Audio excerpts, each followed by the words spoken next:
Capacitor है, ये capacitor है जिसकी मैं सारी पैरामीटर्स लिख देता हूँ। यहाँ पे ए जो है वो है area of capacitor, capacitor plate.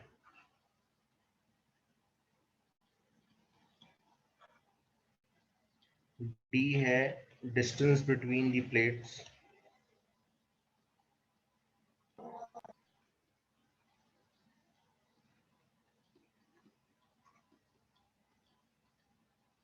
और बीच में जो भी मीडियम है, फिलहाल अभी एयर है, मैं सारे अभी एयर की ही बात कर रहा हूँ। जैसे ये पार्ट खत्म होता है एनर्जी स्टोर, फिर हम इसके बाद देखेंगे कि व्हाट हैपन अगर मैं इसमें एक कोई डाइलेक्ट्रिक डाल दूँ, मीडियम डाल दूँ, तो फिर क्या होता है, कैपेसिटेंस पे क्या इफेक्ट पड़ेगा, वो बात की बात है। तो ए एरिया हो गया, डी डिस्टेंस हो गया, और वी यहाँ पे क्या है, we is the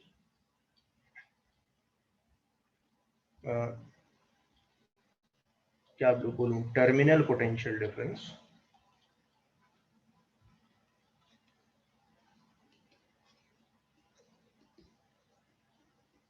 terminal potential difference मतलब टर्मिनल्स जो हैं उनके बीच में कितना पोटेंशियल डिफरेंस है, और potential difference across the plate of capacitor.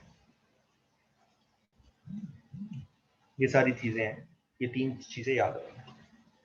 अच्छा, चार्जिंग कौन करता है? तो मैंने आपको बताया था चार्जिंग करने का तरीका क्या होता है, कि ये जो बैटरी होती है ये प्लेट 1 से तो चार्ज प्लेट 2 से चार्ज निकालती है और प्लेट 1 में डाल देती है, या प्लेट 1 से चार्ज निकालती है प्लेट 2 में डाल देती है, ठीक है ना, ये मैंने आपको बताया था।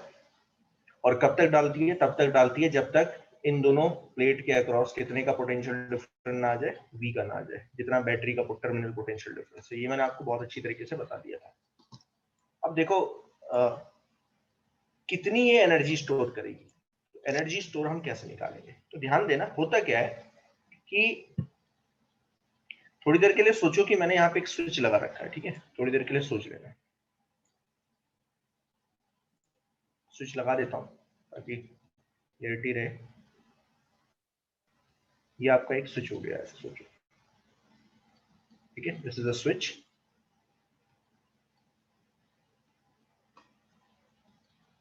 ठीक है, तो ये जो बैटरी है यहां से धीरे धीरे चार्ज निकालेगी एक दिन ही। फाइनली इन दोनों पे कितना चार्ज आने वाला है, ध्यान देना, फाइनली जो चार्ज आएगा वो आएगा प्लस सीवी माइनस सीवी। ये मैंने बहुत अच्छी तरीके से बताया आपको।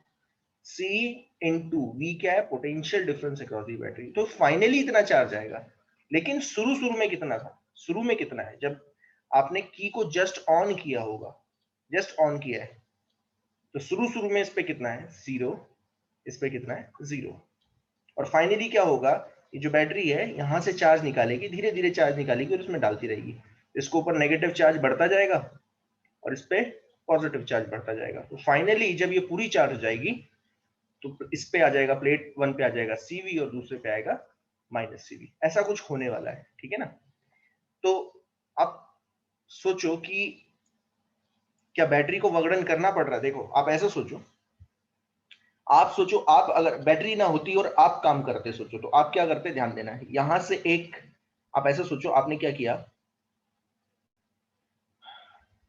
आपने उठा के, या आप ऐसा सोचना, ठीक है, यहां से चार्ज क्यू निकाला, वेरी स्मॉल चार्ज, बेटर ये है कि मैं ऐसे देखूं, यहां से आपने निकाला 1 कूलम, ऐसे देखो +1 कूलम।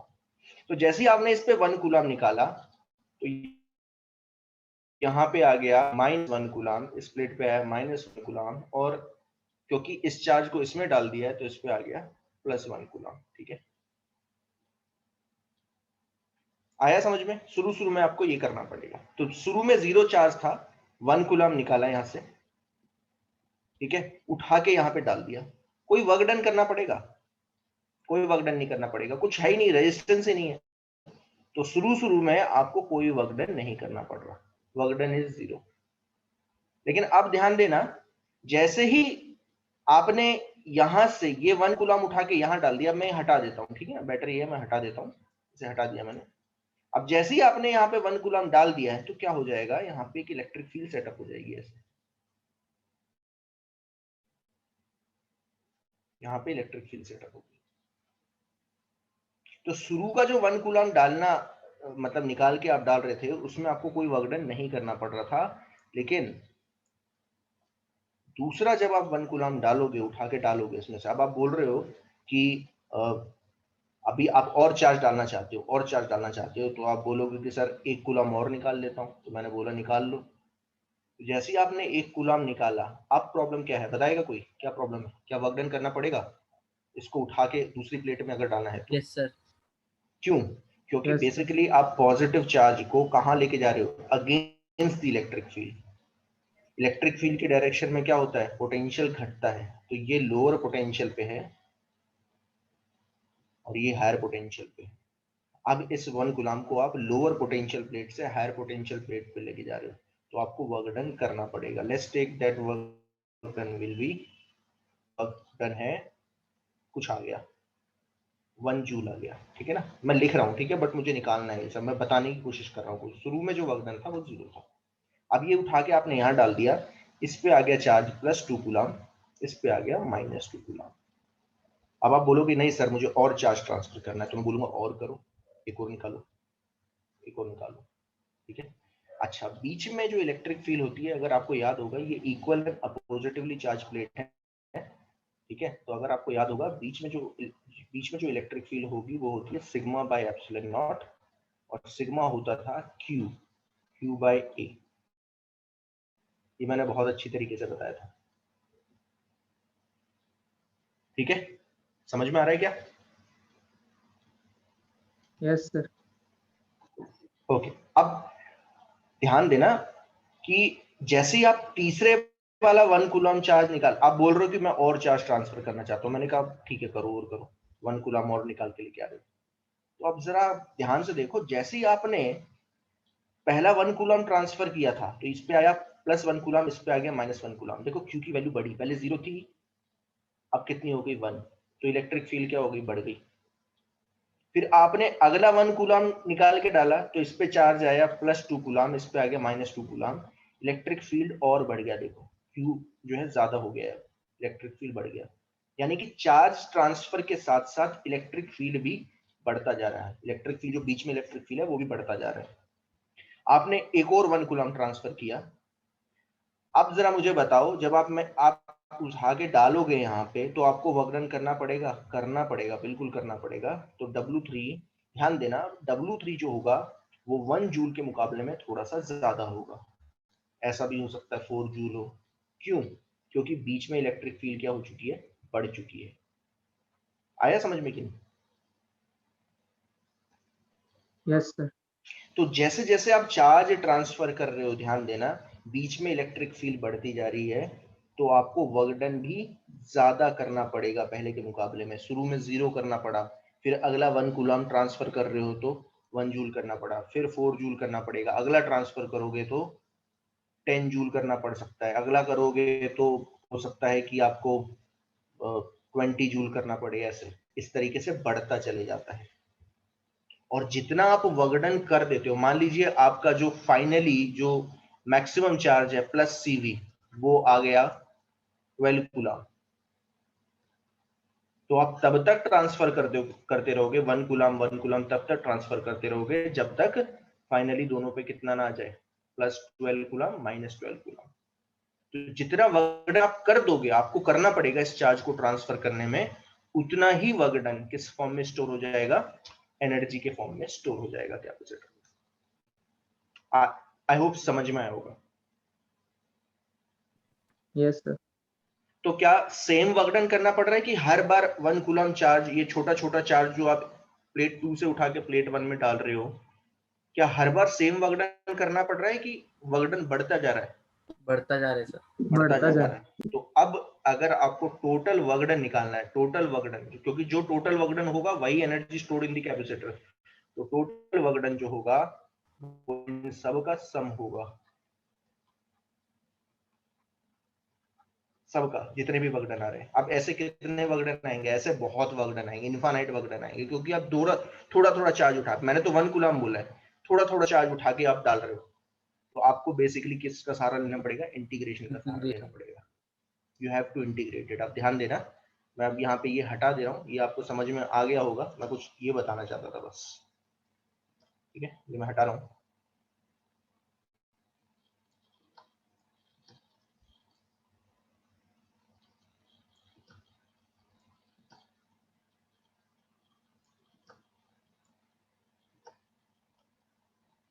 ओके, अब देखो मैं क्या बोल रहा हूँ। सर यस, सर जो फर्स्ट प्लेट है उस पे प्लस चार्ज और सेकंड पे माइनस चार्ज है, तो वहाँ पे डाइपोल नहीं बनता? नहीं, डाइपोल नहीं है ये, बट अगर मैं आपसे बोलूं कि डाइपोल मूवमेंट निकालो तो डाइपोल मूवमेंट भी निकाल सकते हो आप, डाइपोल मूवमेंट भी निकाल सकते हो, बोलने को बोल सकते हो आप ये डाइपोल ही है एक तरीके से, लेकिन डाइपोल मत ही बोलो, ठीक है ना, डाइपोल एक अलग चीज है, डाइपोल ना ही बोलो तो सही, लेकिन एक तरीके से डाइपोल भी है कि दो इक्वल एंड अपोजिट चार्ज है सेपरेटेड बाय सर्टेन डिस्टेंस, इसे सर कैपेसिटर ही फिर बोलो। इसमें तो नेगेटिव चार्ज तो पॉजिटिव जाने चाहिए थे इलेक्ट्रिक फील्ड। क्या बोल रहे हो? सर फिर डाइपोल होता तो उसमें नेगेटिव टू पॉजिटिव जानी चाहिए थे electric field. Negative to positive dipole movement जाता है, इलेक्ट्रिक फील्ड नहीं जाती, डाइपोल मूवमेंट अलग था, इलेक्ट्रिक फील्ड अलग था, हाँ सर समझ। ठीक है ना। तो डाइपोल को इससे कंफ्यूजन मत करो कि डाइपोल मूवमेंट और इलेक्ट्रिक फील्ड अलग होती है, ठीक है ना। अब देखो ध्यान देना, मैं ये क्या बोल रहा हूँ, लेट एट एनी इंस्टेंट, ध्यान से समझना, लेट एट एनी एक्सप्रेशन ढंग से समझना, let at any instant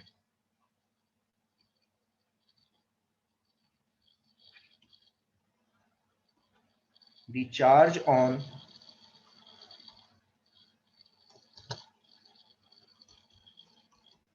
plate 1 and plate 2 is equal to q and minus q। किसी भी इंस्टेंट पे ध्यान देना, किसी भी इंस्टेंट की बात हो रही है, इंस्टेंट का मतलब यहाँ पे क्या है, शुरू में कितना चार्ज था यहाँ पे 0, फाइनली कितना हो जाएगा प्लस सीवी, इस पे कितना है 0, इस पे फाइनल कितना आएगा माइनस सीवी, ये इनिशियल है, ध्यान देना ये इनिशियल है दोनों पे, फाइनली इन दोनों आएगा। तो बीच की बात हो रही है, बीच में क्या होगा, बीच में जो है चार्ज ऐसा हो सकता है कि इस पे आया हो क्यू और इस पे क्या हो माइनस क्यू, बीच का चार्ज है, किसी भी बीच की बात हो रही है, ठीक है, ये बीच की बात हो रही है। अच्छा,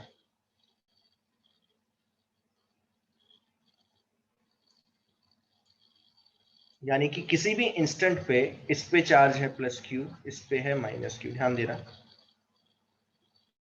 कौन हम बताएगा बीच में इलेक्ट्रिक फील्ड कितनी आएगी, ये मैंने अभी बताया था, बीच में इलेक्ट्रिक फील्ड कितनी होगी, क्योंकि ये इक्वल एंड अपोजिटिवली चार्ज प्लेट है ना, सारा चार्ज जो आएगा वो इनर सरफेस पे आएगा, मैंने आपको बताया था, ठीक है ना। तो बीच में इलेक्ट्रिक फील्ड कितनी आने वाली है, सिग्मा बहुत बड़ी, अपॉन एप्सिलॉन। हाँ सिग्मा बाय एप्सिलॉन, मैं लिख देता हूँ, ठीक है ना। द इलेक्ट्रिक फील्ड यहां लिख दे रहा हूँ, electric field at that instant is sigma by epsilon not, और सिग्मा क्या है, charge density, surface charge density of plate 1 end plate 2, plate 1 end plate 2 की भी इनर सरफेसेस की डेंसिटी है, ध्यान देना है। तो ये आएगा इस इंस्टेंट पे चार्ज कितना है क्यू ए एप्सिलॉन, तो क्यू बाय ए ये सिग्मा हो गया, ठीक है ना, Q by A epsilon naught, ठीक है। ओके, यहां तक आ गया आपको समझ में। नाउ अब मैं क्या चाहता हूं, now we want to transfer, we want to transfer dq, very small charge dq from plate 2 to plate 1, मैं थोड़ा सा चार्ज निकालना और चाहता हूं, थोड़ा सा और, कितना चार्ज dq, dq क्या होता है, बहुत छोटा सा चार्ज, ठीक है, तो मैंने यहां से निकाला। ध्यान देना ये मैं नहीं कर रहा हूं, ये एक्चुअल में कौन करता है, बैटरी कर रही होती है, ठीक है ना, ये मैं नहीं करूंगा, रियल लाइफ में मैं कर ही नहीं सकता, मैं कैसे करूंगा कि एक प्लेट से, प्लेट 2 से चार्ज निकालूंगा प्लेट 1 में डालूंगा, ये मेरा काम नहीं है, ठीक है ना। ये रियल लाइफ में कौन कर रही है, बैटरी कर रही है, ठीक है, ठीक है, बैटरी कर रही होती है, धीरे धीरे चार्ज निकालेगी, ठीक है। तो अगर आपको डी क्यू ट्रांसफर करना है, थोड़ा सा और चार्ज ट्रांसफर करना है डी क्यू, तो क्या आपको वर्क डन करना पड़ेगा? यस, करना पड़ेगा। तो work done by external agent. अब एक्सटर्नल एजेंट यहाँ पे क्या है? बैटरी है। बैटरी काम कर रही है तो बैटरी ही एक्सटर्नल एजेंट है, ठीक है ना।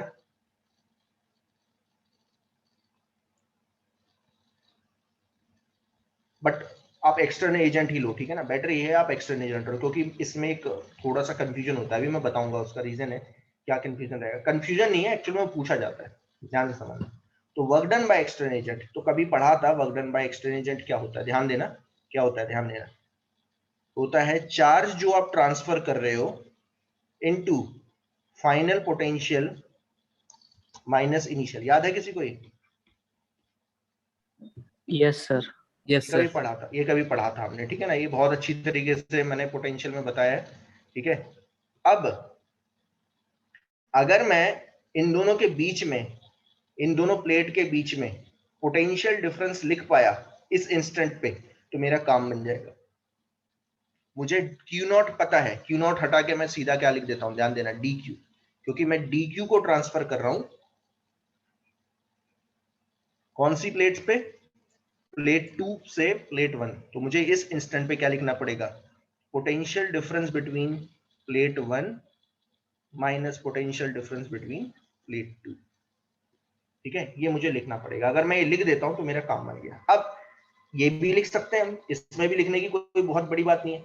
मैंने बहुत अच्छी तरीके से बता रखा है कि अगर आपको इलेक्ट्रिक फील्ड पता है तो आप डेफिनेटली आप आराम से पोटेंशियल डिफरेंस लिख सकते हो। आप क्या करो, इमेजिन करो कि आप यहां पे हो और यहां से आप यहां तक चल रहे हो। कितना डिस्टेंस ट्रेवल करना पड़ेगा? डी। डी। किस डायरेक्शन में करना पड़ेगा? इलेक्ट्रिक फील्ड की डायरेक्शन में कि इलेक्ट्रिक फील्ड की अपोजिट डायरेक्शन में?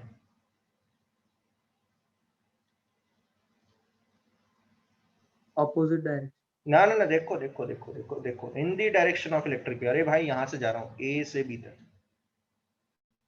आ रहा है ना समझ में। यस। आप अपोजिट में भी चलो, मुझे कोई प्रॉब्लम नहीं है ना, अपोजिट में भी चल लो, कोई प्रॉब्लम नहीं। लेकिन मैं ऐसे चल रहा हूं, मैं पोटेंशियल डिफरेंस निकालना चाहता हूं दोनों प्लेट के बीच में।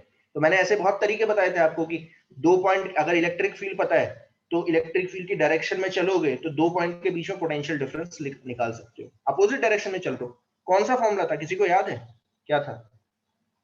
The potential difference between the plate of capacitor. ये मैंने आपको फॉर्मूला बताया था, क्या था? बहुत बढ़िया, बहुत बढ़िया। E is equal to minus D V by D R, potential difference between the plate. ये फॉर्मूला था, अगर याद होगा, D V is equal to minus E dot D R. याद है ये? Yes sir. अच्छा, अब आप चले प्लेट 1 से प्लेट 2 या प्लेट 2 से प्लेट 1, चलो मुझे कोई प्रॉब्लम नहीं है, आंसर निकलेगा बिल्कुल वैसे ही निकलने वाला है। तो मैं प्लेट 1 से प्लेट 2 चल रहा हूं, तो मैं यहां क्या लिखूंगा? पोटेंशियल ऑफ प्लेट 2 यानी कि बी पॉइंट, बी पॉइंट किस पे? प्लेट 2 पे है, ध्यान देना, minus potential of plate 1 is equal to क्या होगा? Minus E dot D R. अब ई कितना है? ई है देखो इस इंस्टेंट पे Q by A epsilon naught. कितना डिस्टेंस ट्रेवल करना पड़ रहा है? डी। और किस डायरेक्शन में करना पड़ रहा है बताएगा कोई? इलेक्ट्रिक फील्ड की डायरेक्शन में कि अपोजिट डायरेक्शन में चल रहा हूं मैं? उसके डायरेक्शन में इलेक्ट्रिक इलेक्ट्रिक फील्ड। हाँ, तो कितना एंगल हो गया? 0। 0 डिग्री। 0। तो आपको potential of plate 2 minus potential of plate 1 पता चल गया, कितना है? Minus Q D by epsilon not. तो उल्टा निकालना है आपको। आपको क्या निकालना है? Potential of plate 1 minus potential of plate 2। तो ये आपको पता चल गया कितना है? Q D by epsilon not. अब इसको मान लो, इसको उठा के कहां डाल दो? इसमें डाल दो बस, और कुछ नहीं। तो देखो क्या है, कितना वर्क डन करना पड़ रहा है डी क्यू को ट्रांसफर करने के लिए। छोटा सा चार्ज और ट्रांसफर करना चाहते हो from plate 2 to plate 1, D Q कितना पड़ेगा? डी क्यू इंटू इस इंस्टेंट में पोटेंशियल डिफरेंस कितना है? Q D by A epsilon naught. इतना करना पड़ रहा है। आ गया समझ में आता? Yes sir. अब ये छोटा सा है, छोटा सा वगड़न है, तो इसे मुझे मानना चाहिए, क्या मानना चाहिए? मुझे लिखना चाहिए ऐसे, डी डब्ल्यू करना चाहिए, इस तरीके से लिखना चाहिए। अब बताओ इसे क्या कर दूं? इंटीग्रेट। इसे इंटीग्रेट कर दो और कुछ नहीं करना आपको। अगर जैसे ही आप इंटीग्रेट करते हो तो आपको टोटल वर्क डन पता चल जाएगा। टोटल वर्क डन, इसको इंटीग्रेट करने पे, ठीक है। देखो क्या आ रहा है, Q D A epsilon not into D Q, ठीक है। क्या कॉमन आएगा इसमें से, आपको पता चल रहा है इसमें डी कॉमन आ रहा है, वो कांस्टेंट है, ए कॉमन आ रहा है, कांस्टेंट है, एप्सिलॉन नॉट कॉमन आ रहा है। अंदर क्या बचा, क्यू डी क्यू। यानी जब आप इंटीग्रेट करोगे तो उसमें लिमिट किसकी डालोगे, चार्ज की लिमिट डालोगे। अब बताओ, ध्यान से समझना, आप लिमिट देखो क्या है, और मुझे बताएगा शुरू में कितना चार्ज था इस पर, 0, 0 और फाइनली कितना चार्ज आएगा, प्लस प्लस सीवी, CV। ठीक है, प्लस सीवी। या मैं इसे बोल देता हूं, इसी को ऐसे भी बोल सकता हूं, जो मैक्सिमम चार्ज है वो है प्लस सीवी, ठीक है। इससे ज्यादा चार्ज आप स्टोर नहीं कर सकते, ठीक है ना, इसमें है ही नहीं, कैपेबिलिटी नहीं। हाँ, आप बोलोगे सर इससे ज्यादा करना है तो क्या करूंगा, तो मैं बोलूंगा बैटरी हटा के थोड़ी सी ज्यादा वोल्ट की बैटरी लगा दो, ठीक है। तो आप इसे इंटीग्रेट करोगे 0 से लेके क्यू मैक्स तक। ऑब्वियस सी बात है, क्यू मैक्स क्या होगा, सीवी, ये बाद में डाल देंगे, ठीक है। अच्छा, क्यू का इंटीग्रेशन क्या होगा,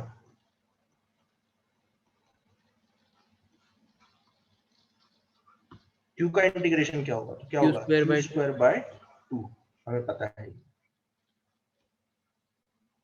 क्यू मैक्स डाल दो, लिमिट डालोगे, पहले क्यू की जगह क्यू मैक्स डालोगे तो ये आ जाएगा, और फिर 0 डालोगे तो you will get this answer, Q max का whole square D upon 2a epsilon naught. ये आंसर है, लेकिन इसे थोड़ा सा रीअरेंज कर लो, ध्यान देना, इसे रीअरेंज कर लेना, इसे रीअरेंज इस तरीके से करो, क्यू मैक्स का whole square 2a epsilon naught by D, D को नीचे ले आओ, और a epsilon naught by D क्या है इसका, पैरेलल प्लेट कैपेसिटर का क्या होता है, कैपेसिटेंस। आया कुछ समझ में,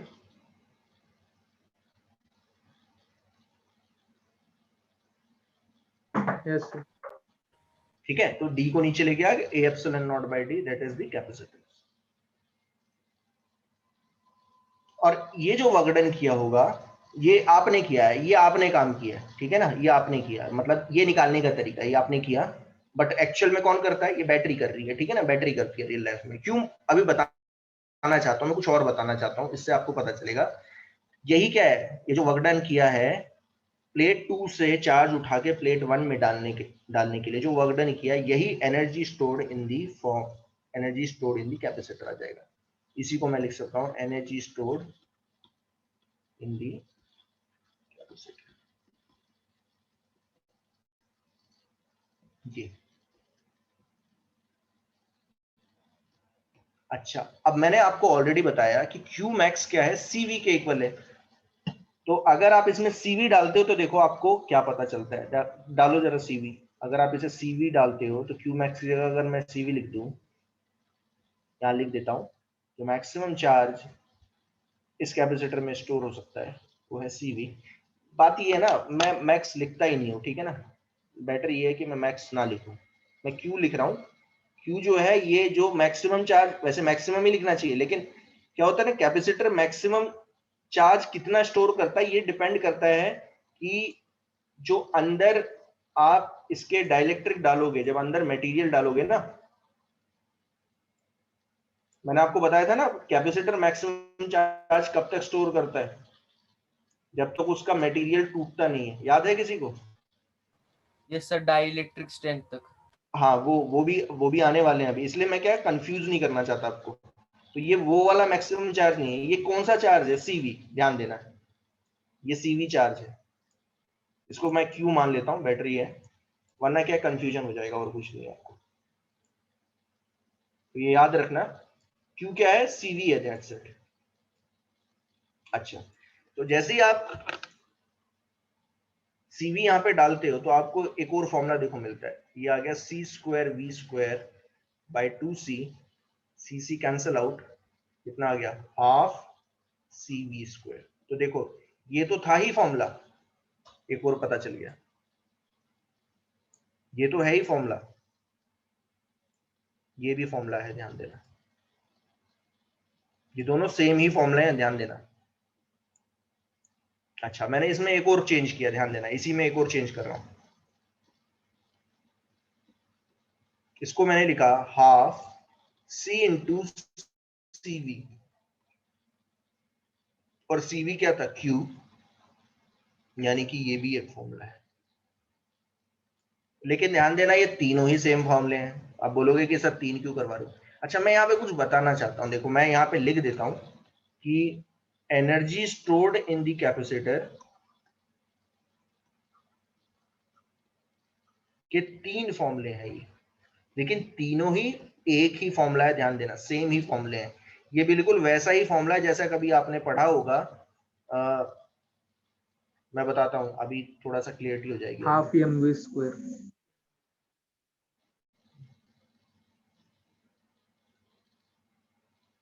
एक minute, Q V Q C है ना, half C V square, Q V नहीं होगा सर ओके, सीवी मैंने स्क्वायर है ना, तो okay okay okay okay okay, ठीक है, देखा नहीं मैंने, यहाँ मैंने वी कर दिया ना, ओके, इससे मैं वी कर देता हूँ। अब ठीक है मेरे ख्याल से, अब ठीक है।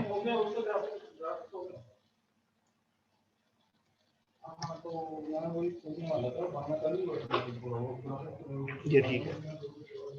अब तीन फॉर्मूले ऐसे क्यों दे दिए गए? आप बोलोगे कि सर आप तीन फॉर्मूले क्यों करा रहे? तो ये बिल्कुल वैसा ही फॉर्मूला है, कभी आपने पढ़ा होगा कि जो रजिस्टर होता है वो किस रेट से हीट प्रोड्यूस करता है, तो क्या आता था, वी आई स्क्वायर आर, ये पढ़ा है कभी, वी स्क्वायर बाय आर, ये तीन फॉर्मूले हैं। Yes sir. तो ये तीनों वैसे ही फॉर्मूले हैं, अगर आप देखोगे तीनों, ये V I square R, V square by R, ये तीनों सेम ही तो फॉर्मूले थे, मतलब एक ही चीज के तीन फॉर्मूले बना दिए आपने। बट इसका एक यूज आता है, यूज क्या आएगा, ध्यान देना, इसका एक कुछ बहुत इंपॉर्टेंट यूज आता है। देखो, आपने कभी पढ़ा होगा कि ये फॉर्मूला हम तब यूज करते थे जब रजिस्टर सीरीज में लगते थे, क्योंकि सीरीज में क्या चीज सेम रहती है, करंट सेम जाता है, तो ये फॉर्मूला यूज करना बहुत इजी रहता था। ये फॉर्मूला तब यूज होता था जब रजिस्टर सीरीज में होते थे, ठीक है ना, लगते थे। और ये फॉर्मूला कब यूज होता था, जब रजिस्टर पैरेलल में लगते थे, क्योंकि पैरेलल में क्या चीज सेम रहता है, वी सेम रहता है। तो यहाँ पे भी जो तीन फॉर्मूले मैं बताए हैं, मैंने बताए हैं, आप थोड़ा सा केयरफुली यूज करोगे, तीनों चीज सेम देंगे, ध्यान देना, तीनों चीज सेम दे रहे हैं, तीनों फॉर्मूला। ये फॉर्मूला कब यूज करोगे, ये फॉर्मूला तब यूज करोगे जब चार्ज सेम रहेगा कैपेसिटर पे। अब बताओ, चार्ज कैपेसिटर पे कब सेम रहता है, जब बहुत सारे कैपेसिटर लगे हों और सब पे चार्ज सेम है, तो वो कब रहता है, सीरीज में कि पैरेलल में लगे हों?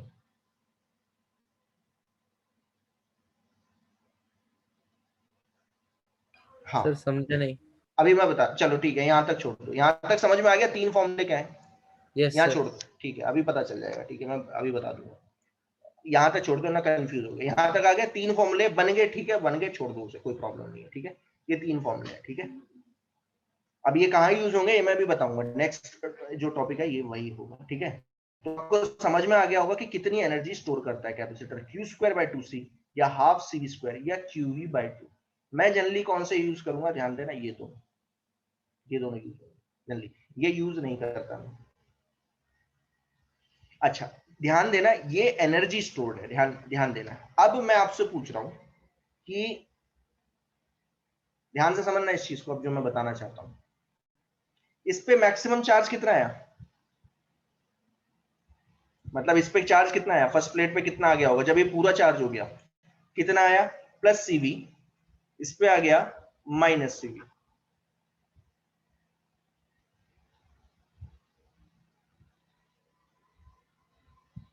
आई होप यहां तक समझ में आया सबको। Yes sir. Yes sir. तो अब मुझे बताओ, इस बैटरी ने इस प्लेट से, प्लेट 2 से कितना चार्ज निकाल के प्लेट 1 में भेजा है, प्लस सीवी, पूरा प्रोसेस धीरे धीरे किया, ऐसा नहीं है, प्रोसेस ये धीरे धीरे हुआ है ना। लेकिन आप ये बोल सकते हो इन टोटल कि प्लेट 2 पे आया है -CV, प्लेट 1 पे आया है CV प्लस CV। इसका मतलब बैटरी ने क्या किया, प्लेट 2 से +CV चार्ज निकाला और उठा के प्लेट 1 में डाल दिया। अब ध्यान देना, ध्यान से समझना, ये जो चार्ज है ना ऐसे होता हुआ ऐसे जाएगा, यहां तक तो पहुंच जाएगा, इस प्लेट तक तो पहुंच जाएगा। अब जैसे ही आप यहां पहुंचोगे, यहां ये चार्ज पहुंचेगा तो आप उसे क्या मिलेगा कि ये प्लेट है लोअर पोटेंशियल पे और ये है हायर पोटेंशियल पे, और ये है पॉजिटिव चार्ज। ध्यान देना, ये पॉजिटिव चार्ज है। क्या पॉजिटिव चार्ज अपने आप लोअर टू हाई जा सकता है?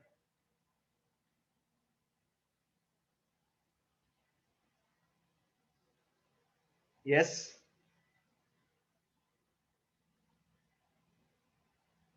No sir.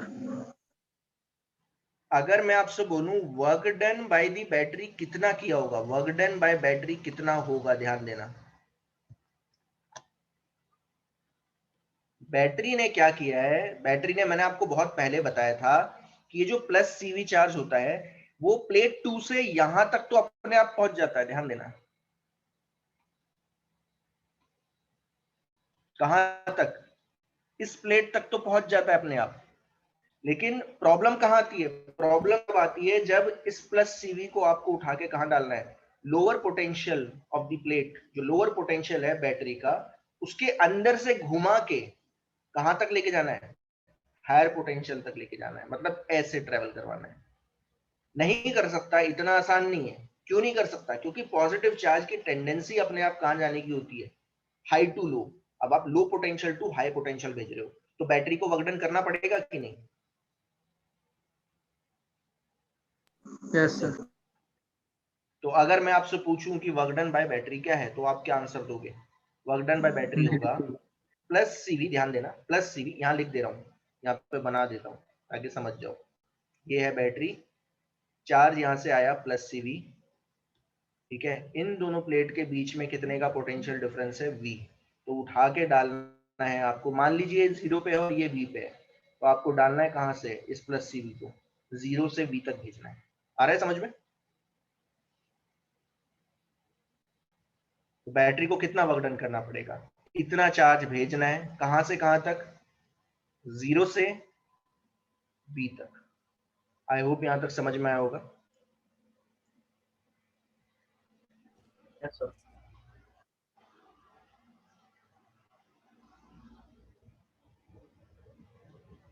तो बैटरी कितना वर्क डन करती है, ध्यान देना, +CV²।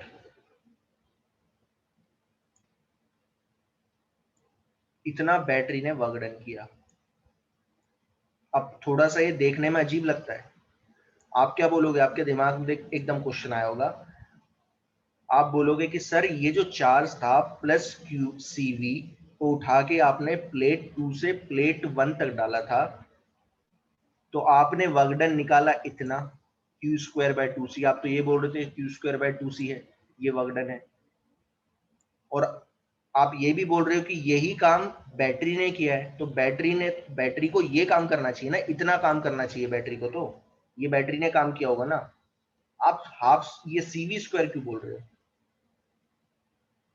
मतलब आपको तो हाफ CV² बोलना चाहिए कि बैटरी ने इतना काम किया। जितना बैटरी ने वर्क डन किया उतना ही स्टोर हुआ ना कैपेसिटर में, क्योंकि जो चार्ज को प्लेट 2 से प्लेट 1 में डालने का काम कर रहा है वो बैटरी कर रही है एक्चुअल में।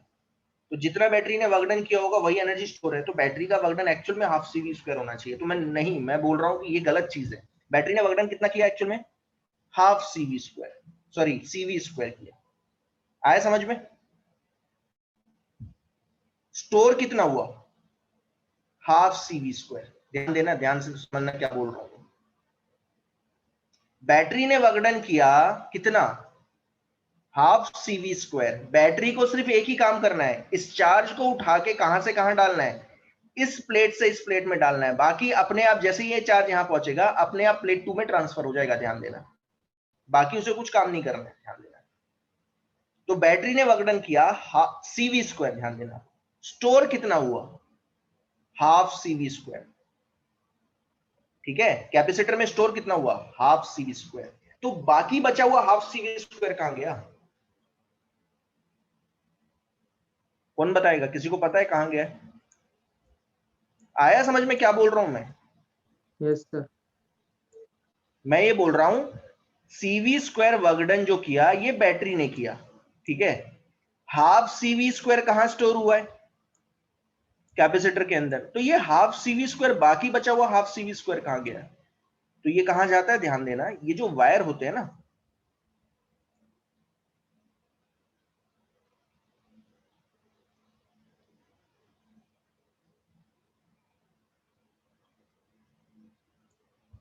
देखो ध्यान देना मैं क्या बोल रहा हूं, क्या बोलने की कोशिश कर रहा हूं। मैं ये बोल रहा हूं ये वर्कडन किसने किया? ये सीवी स्क्वायर किसने वर्कडन किया है? बैटरी ने किया है। ध्यान देना, स्टोर कितना हुआ है?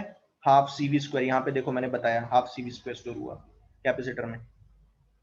तो ये बाकी जो हाफ सीवी स्क्वायर होता है ये कहां जाता है बता देता हूं। ये जो वायर है ना, ये कैसी वायर है? वायर है, चार्ज डेफिनेटली वायर में ही फ्लो कर रही है, और जब चार्ज वायर में फ्लो करता है तो क्या होता है? टकराते हुए जाता है किससे? वायर के एटम से टकराते हुए जाता है। जब वायर के एटम से टकराते हुए जाएगा तो क्या होगा? कुछ एनर्जी हीट के फॉर्म में बाहर निकलती है, वायर गर्म हो जाते हैं। कुछ आया समझ में क्या बोला? Yes sir. तो हीट लॉस्ट हो जाती है, कुछ एनर्जी हीट के फॉर्म में लॉस्ट होती है। ध्यान देना, यहां लिख दे रहा हूं, heat is lost to the environment. कभी भी आप क्या बोलते हैं, अगर ये एक्सपेरिमेंट करोगे, आप एक कैपेसिटर लेना, बैटरी से चार्ज करना, तो उसके वायर को पकड़ के देखना, ध्यान देना, आपको पता चलेगा वो गर्म हो चुका है। तो कुछ एनर्जी क्या होती है? लॉस्ट हो जाती है। कहाँ पे? इन्वायरमेंट में। तो अब ध्यान देना, फॉर्मूला याद रखना, मैं यहाँ पे लिख दे रहा हूँ क्योंकि पूछा सब कुछ जाता है। वैसे तो आपका मेन यहाँ पे डेरिवेशन यहाँ तक खत्म हो चुका है, यहाँ तक ध्यान देना, ये डेरिवेशन खत्म हो गया है यहाँ पे, लेकिन ये इसलिए बता रहा हूँ आगे चल के क्योंकि काम आएगा सब। ये यहाँ तक खत्म हो चुका है। ध्यान से समझना अब कि वर्क डन बाय जो बैटरी होती है, जो बैटरी वर्क डन करती है वो दो भागों में यूज होती है। किसमें? ध्यान देना, पहला पार्ट जो होता है वो होता है, फर्स्ट पार्ट जो होता है वो यूज होता है कैपेसिटर की एनर्जी को चेंज कराने में। ध्यान देना, change in the energy stored in capacitor.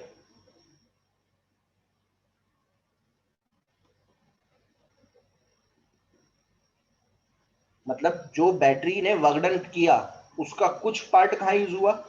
Battery की एनर्जी को चेंज कराने में यूज हुआ। चेंज मतलब शुरू में कितना था? अनचार्ज था, तो कोई एनर्जी स्टोर नहीं थी। अब कितनी आ गई? हाफ सीवी स्क्वायर, तो बढ़ गई ना, तो बढ़ाने में होगा थोड़ा सा यूज। और बाकी पार्ट कहां जाएगा? बाकी पार्ट कहां जाएगा? Heat loss. I hope clear हुआ होगा सबको, फॉर्मूला समझ में आया?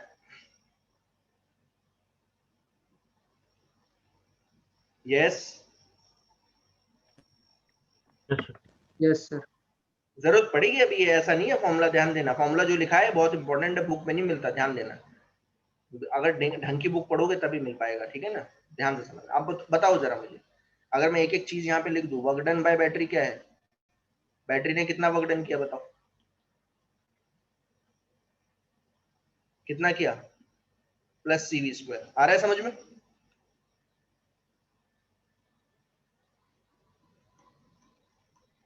Initial energy stored in capacitor, initial energy कितनी थी? जीरो। Why zero? क्योंकि कैपेसिटर चार्ज ही नहीं था शुरू में। बैटरी जब लगाई थी, बैटरी ने चार्जिंग जब स्टार्ट की थी तभी तो चार्ज हुआ। अब बैटरी जब थी नहीं तो कैपेसिटर क्या था? अनचार्ज था, कोई चार्ज नहीं था, यानी कि एनर्जी स्टोर कितनी थी? जीरो। क्यू जीरो था, ध्यान देना, क्यू जीरो था, एनर्जी स्टोर्ड ही नहीं थी, यानी कि energy stored in the capacitor zero थी। फाइनल एनर्जी कितनी आई?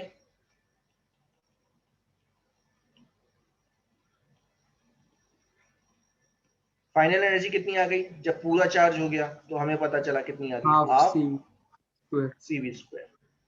तो हीट लॉस कितनी होगी? अब देखो मैं इस फॉर्मूले में रखता हूं, फॉर्मूले में देखना रख रहा हूं, वर्क डन बाय बैटरी है CV², ठीक है। Change in the energy store, अब चेंज कैसे निकालेंगे? फाइनल कितनी है? हाफ CV², इतनी एनर्जी आ गई फाइनली, और इनिशियल कितनी थी? 0, तो दोनों को क्या कर दिया? सब्ट्रैक्ट कर दिया।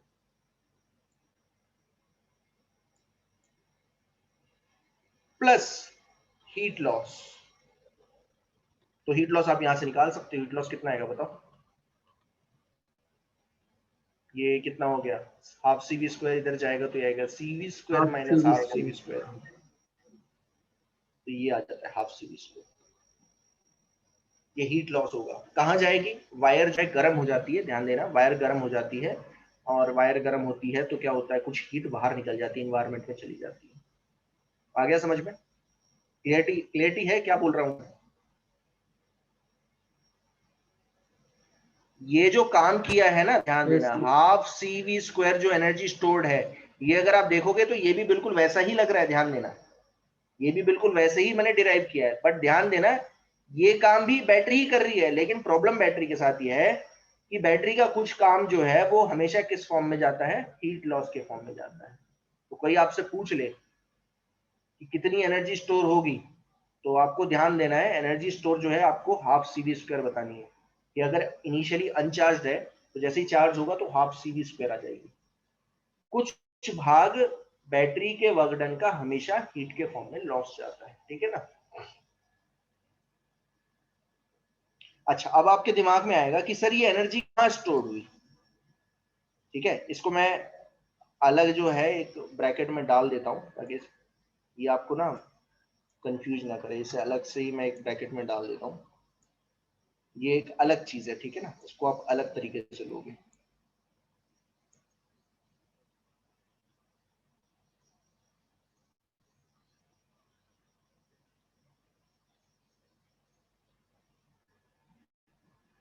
ओके, अब आपके दिमाग में एकदम क्वेश्चन आएगा कि सर ये बताओ कि ये जो एनर्जी हाफ CV² स्टोर्ड हुई है, ये स्टोर्ड हुई कहाँ? तो पहले तो आप मुझे एक चीज बताओ कि जब आपने चार्ज किया तो आप बीच में क्या क्रिएट करते जा रहे थे? जब आप इसे चार्ज कर रहे थे तो धीरे धीरे आप बीच में क्या, ये जो जैसे ही आप चार्ज कर रहे हो, चार्ज करने का मतलब प्लेट 2 से प्लेट 1 में क्या डालते जा रहे हो? और धीरे धीरे चार्ज डालते जा रहे हो, तो क्या प्रेजेंट आती जा रही है बीच में? क्या आती जा रही है बीच में? आप क्या बना रहे हो एक्चुअली? बीच में प्लेट्स के बीच में क्या बनती जा रही है?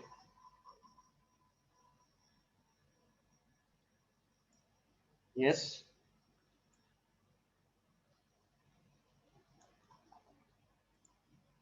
यस, आवाज आ रही है मेरी?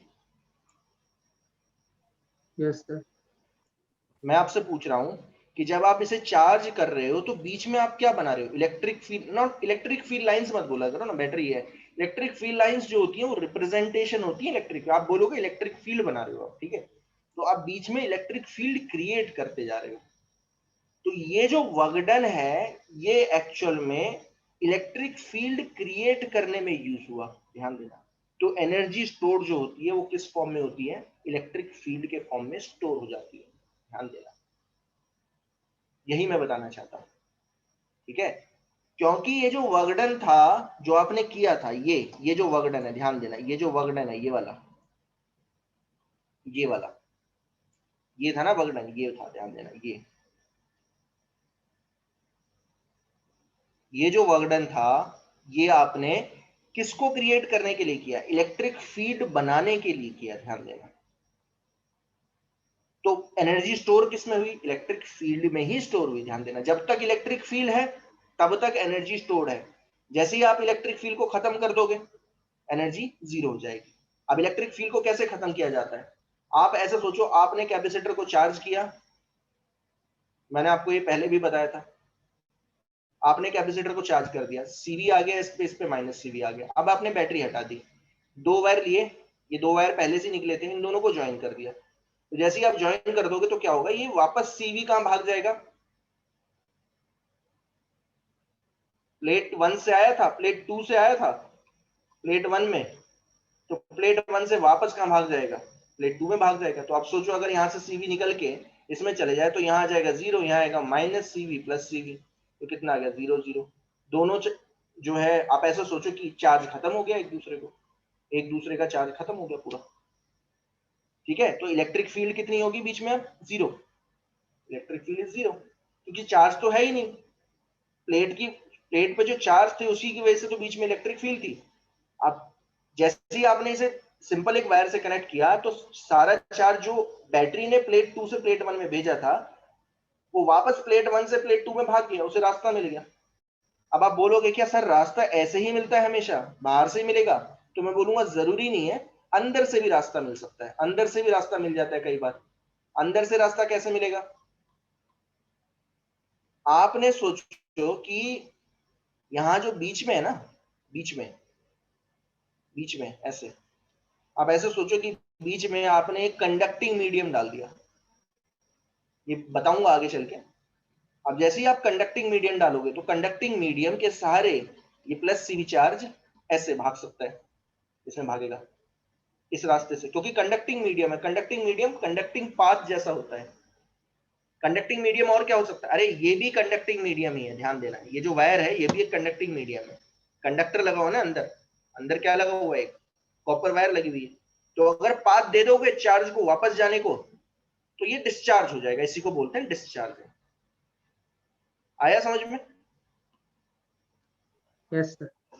ठीक है, चार्जिंग का मतलब क्या होता है? इलेक्ट्रिक फील्ड को बनाना, प्लेट्स के बीच में बनाना। इलेक्ट्रिक फील्ड में ही क्या क्या स्टोर होगी? एनर्जी स्टोर होगी, ध्यान देना।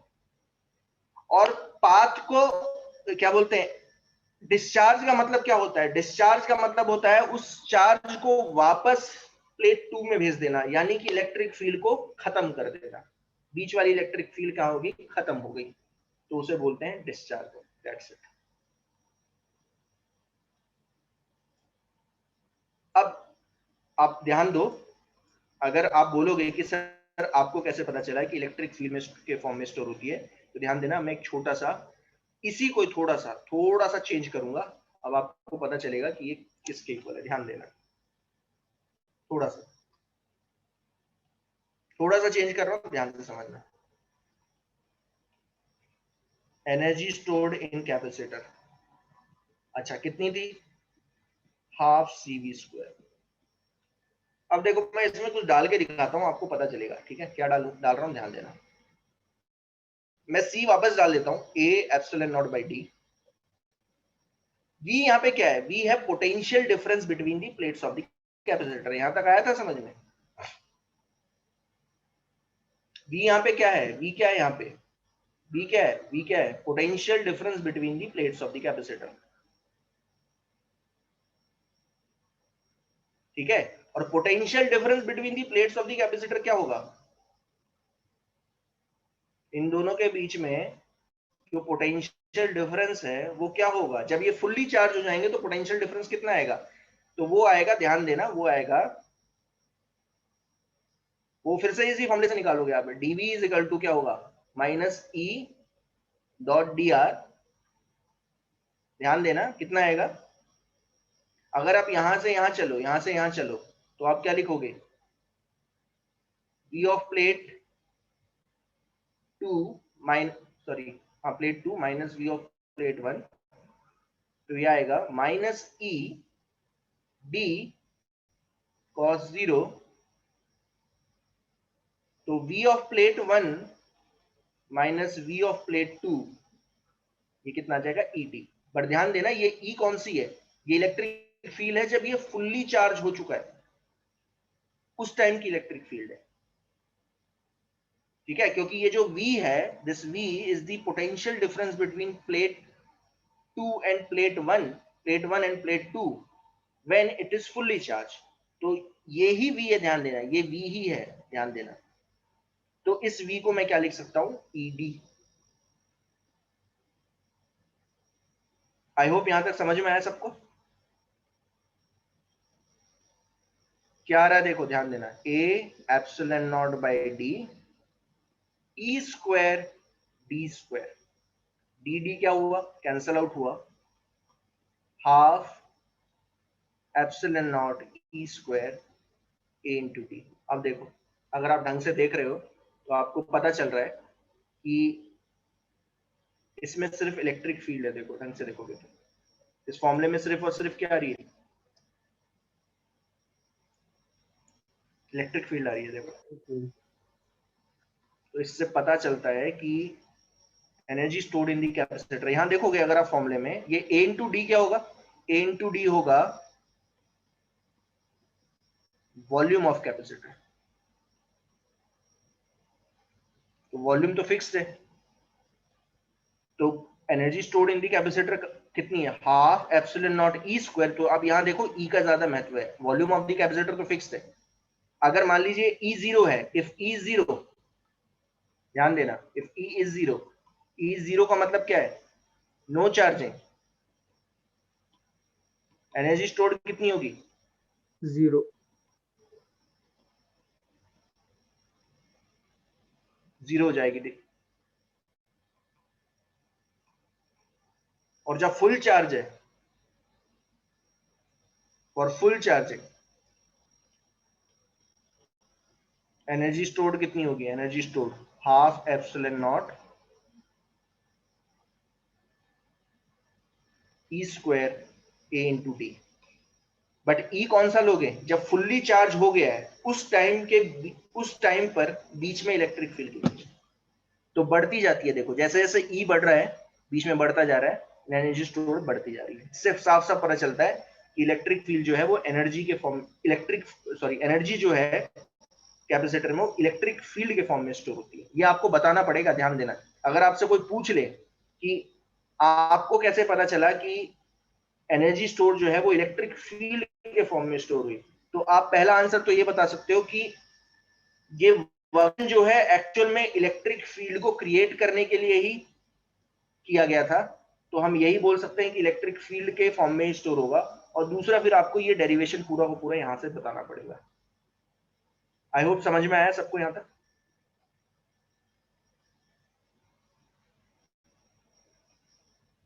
ठीक है, तो मैं यहां लिख देता हूं, एनर्जी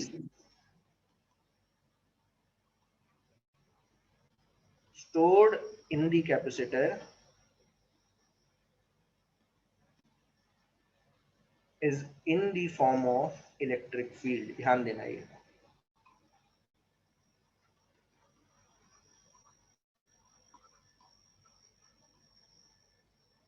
यहां पे अब एक टर्म और पूछी जाती है जिसे बोलते हैं एनर्जी डेंसिटी।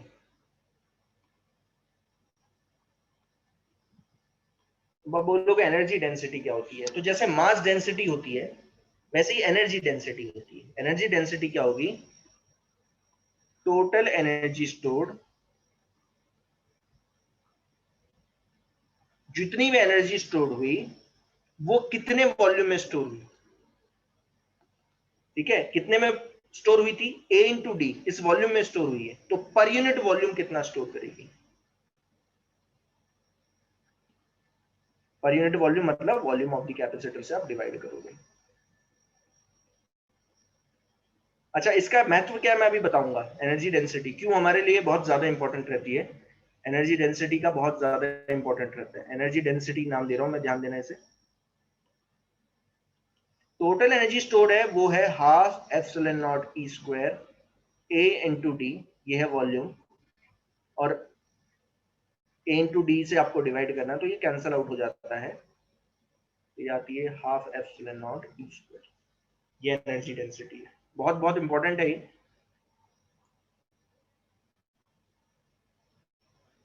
बहुत इंपॉर्टेंट होता है एनर्जी डेंसिटी का रोल जो है, बहुत इंपॉर्टेंट होता है। मैं आपको बताता हूँ, थोड़ा सा एक एग्जांपल देके बताता हूँ कि एनर्जी डेंसिटी का रोल क्या होगा। आपने कभी एक एड देखा होगा, ध्यान देना, बहुत पुराना एड है, उससे मैं शो करने की कोशिश करता हूँ कि एनर्जी डेंसिटी का इंपॉर्टेंस क्या होता है। इंजीनियरिंग में एटलीस्ट बहुत इंपॉर्टेंट है। आपने देखा होगा एक पहले ऐड हुआ करता था कि एक ड्यूरासेल हुआ करता था, ड्यूरासेल हुआ करता तो एक ऑर्डिनरी सेल हुआ करते थे। ये दोनों रेस लगाते थे, ऐसे मान लीजिए जैसे रेस लगाना है, 1 किलोमीटर तक दौड़ना है, कौन पहले पहुंच जाया करता था, ड्यूरासेल। ड्यूरासेल पहुंच जाया करता था। ये बेचारा बीच में थकार के जो है बीच में कहीं गिर जाता था। अगर आप ढंग से देखोगे तो ड्यूरासेल का वॉल्यूम जो है, ड्यूरासेल जो है गुड्डे के फॉर्म में दिखाया गया था, देखा था ना, एक गुड्डा था, तो वैसे ही एक ऑर्डिनरी सेल भी गुड्डे के फॉर्म में। अब दोनों ही सेम मोटे, दोनों सेम मोटे थे, ऐसा नहीं है कि एक पतला एक और एक मोटा है, दोनों का वॉल्यूम सेम है, ठीक है ना। Volume of Duracell is equal to volume of ordinary cell.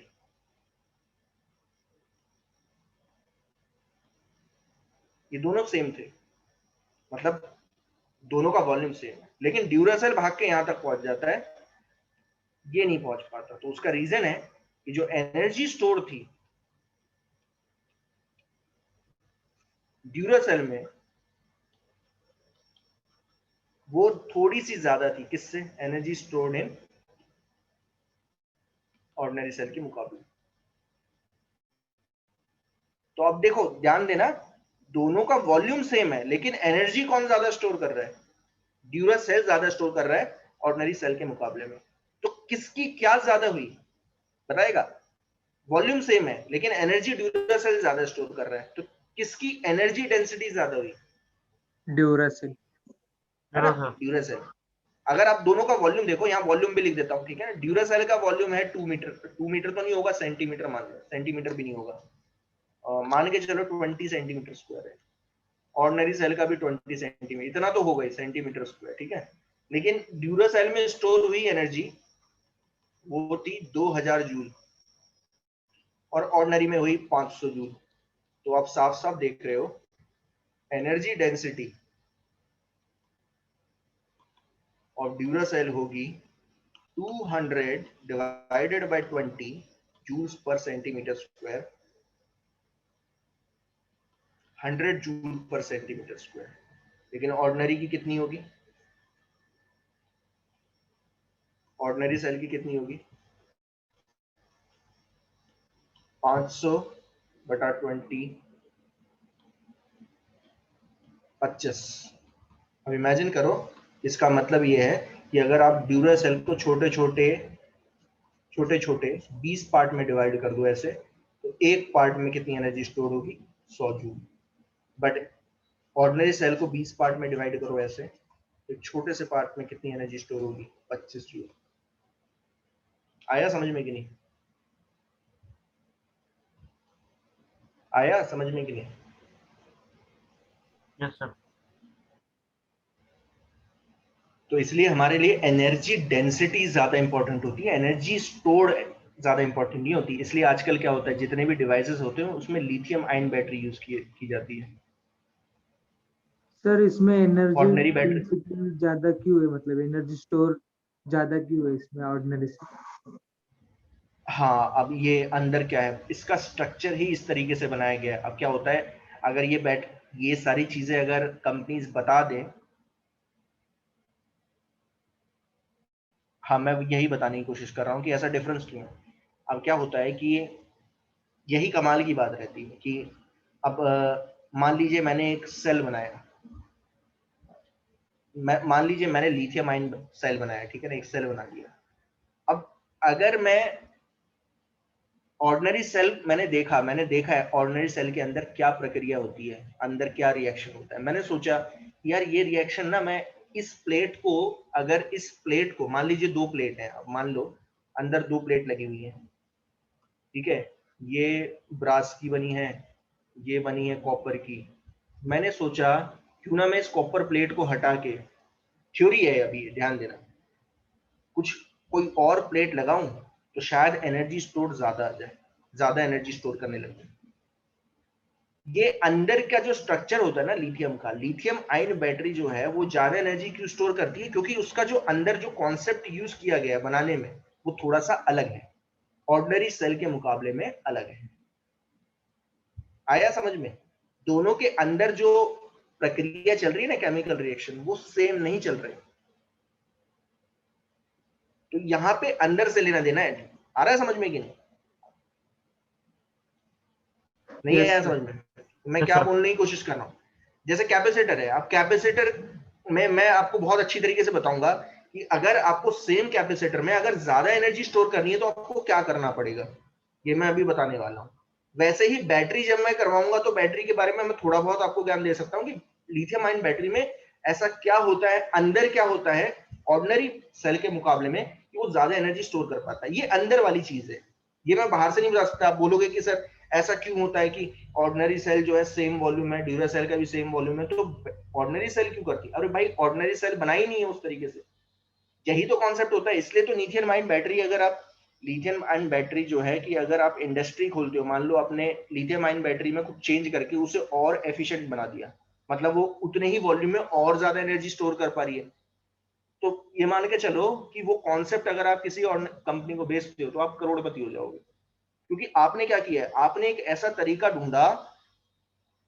Imagine करो कि एक टेस्ला जो कार होती है, टेस्ला कार आपको पता है आजकल जो है बहुत यूज हो रही है, इंडिया में तो नहीं आई, आने वाली है। ये जो टेस्ला कार है, इसके पीछे जो बोनेट होता है ना, ये पूरा बैटरी पैक रहता है। इसमें 12,000 लिथियम आयन सेल का सर्किट बना होता है। मतलब आप सोचो सीरीज और पैरेलल में, ये बताऊंगा कि सीरीज और पैरेलल में कैसे लगाते हैं, ठीक है, ये रेजिस्टेंस में आएगा। तो ऐसे अब 12,000 लिथियम आयन सेल जो आपने लगा के रखे। आप ध्यान देना, अगर एक एक सेल 2,000 जूल जो है एनर्जी स्टोर कर रहा है, तो सोचो कितनी एनर्जी स्टोर होगी टोटल। और ध्यान देना, ध्यान से समझना मैं क्या बोल रहा हूँ। मैं बोल रहा हूँ एक एक सेल की जो वॉल्यूम है वो है 1 सेंटीमीटर स्क्वायर। जरा मुझे बताओ, एक एक सेल स्टोर कर रहा है 2,000 जूल और वॉल्यूम है एक एक का 1 सेंटीमीटर। कौन बताएगा टोटल एनर्जी कितनी स्टोर होगी, अंदर कितनी एनर्जी स्टोर है?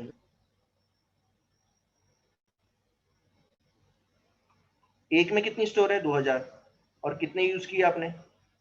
12,000। कितनी एनर्जी स्टोर होगी? आ रहा है समझ में क्या बोल रहा हूँ? Yes sir. Yes sir. 24 mega joule energy store है। अब इस एनर्जी से क्या कुछ नहीं कर सकते, बहुत कुछ कर सकते हो, बट वॉल्यूम कितना घेरा, ध्यान देना, वॉल्यूम भी तो इंपॉर्टेंट है। आप बोलोगे सर नहीं हमें तो एनर्जी से मतलब है, वॉल्यूम से मतलब ही नहीं है। वॉल्यूम से भी मतलब है भाई, वॉल्यूम भी तो लेगा। तो वॉल्यूम जो है, एक सेल कितना वॉल्यूम घेर रहा है? 1 सेंटीमीटर क्यूब। तो 12,000 कितना घेरेंगे? 12,000 सेंटीमीटर क्यूब इतना वॉल्यूम घेरेंगे, तो उतनी जगह देनी पड़ेगी ना बैटरी में। आ रहा है समझ में? Yes sir. ये है लिथियम आयन बैटरी का। अब मान लो आपने इसी की जगह एक ऑर्डिनरी बैटरी का सेट लगा दिया, तो ऑर्डिनरी बैटरी क्या होगी? वॉल्यूम तो उतना ही घेरेगी, ध्यान देना क्या बोल रहा हूं, वॉल्यूम तो उतना ही घेरती है वो 1 सेंटीमीटर क्यूब, लेकिन एनर्जी स्टोर जो इसमें होगी वो कितनी होगी? सिर्फ एक चौथाई लिथियम आयन बैटरी के कंपैरिजन में। तो ये वॉल्यूम तो उतना ही घेरेगा 12,000 सेंटीमीटर क्यूब, लेकिन एनर्जी स्टोर्ड कितनी होगी? इसका एक चौथाई। आ रहा है समझ में क्या बोल रहा हूं?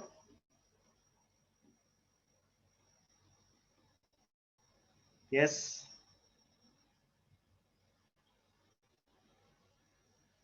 Yes sir. Yes sir. तो कौन सा जो है सही है लेने में, लिथियम आयन बैटरी यूज करनी चाहिए कि ordinary?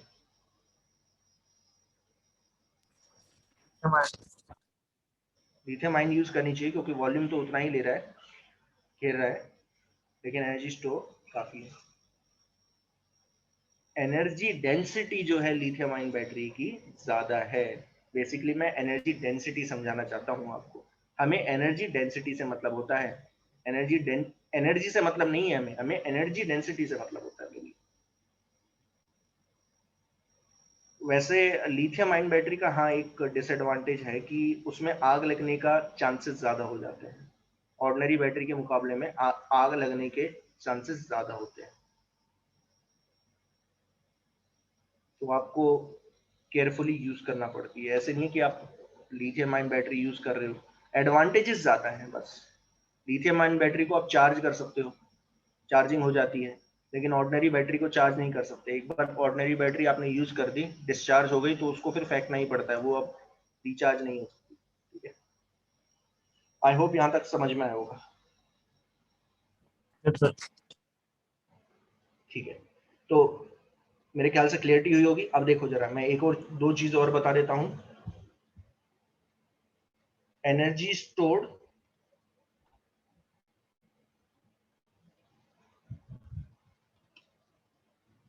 In the combination of register, ध्यान से समझना, ये भी इंपॉर्टेंट है।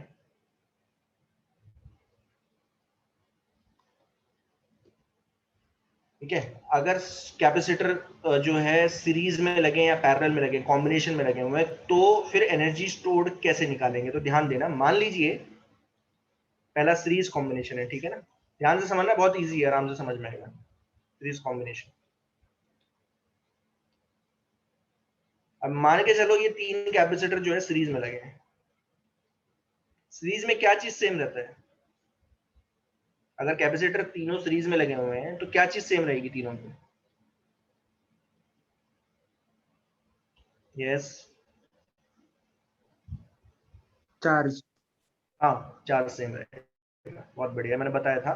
तो आप ऐसे सोचो कि इस पे बैटरी लगी हुई है और या बैटरी लगा दो,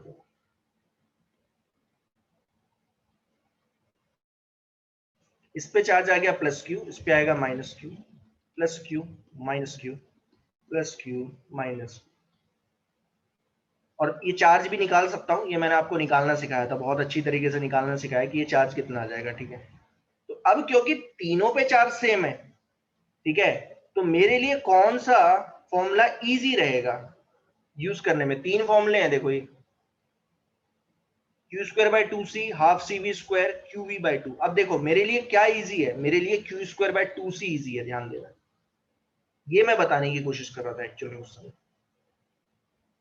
हाँ, अगर मैं आपसे बोलूं एनर्जी स्टोर्ड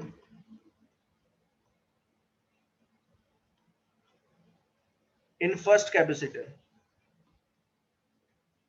पहला कैपेसिटर कितनी एनर्जी स्टोर करेगा, तो आपका आंसर क्या होगा?